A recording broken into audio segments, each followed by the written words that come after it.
Hey Spurs family. Newcastle reportedly want to pay around £40 million to sign underrated Tottenham player, but before we dive into that, it's super important to stay up to date with all the latest Tottenham news, so make sure you follow along so you don't miss any updates.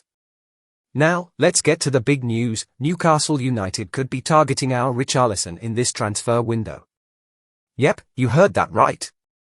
According to journalist Ben Jacobs on NUFC Matters, the Magpies are keeping a close eye on the Brazilian forward as they look to strengthen their attacking options. Richarlison hasn't exactly hit the ground running since joining Spurs. He arrived last summer with a hefty £60 million price tag, but injuries and inconsistent form have left fans wondering if we've seen the best of him.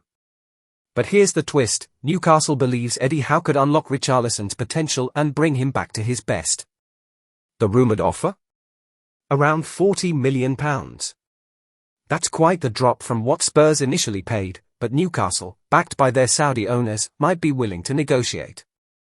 They've struggled with squad depth, especially with Callum Wilson's recurring injuries and Harvey Barnes' fitness concerns.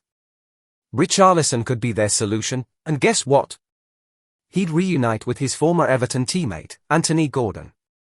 Those two had fantastic chemistry at Goodison Park, and Newcastle is hoping to reignite that spark. Now, here's where things get interesting. If Richarlison leaves, Tottenham would need to rethink their attacking strategy.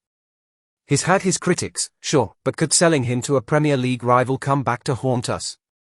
Or is this the right time to cash in and reinvest in someone who better fits Ange Postecoglou's vision? So, Spurs fans, what's your take? Should we hold on to Richarlison and give him more time, or is it time to let him move on? Drop your thoughts in the comments below. And hey, don't forget to like this video and subscribe to the channel for more Spurs news and transfer updates. Let's keep the conversation going, Coys.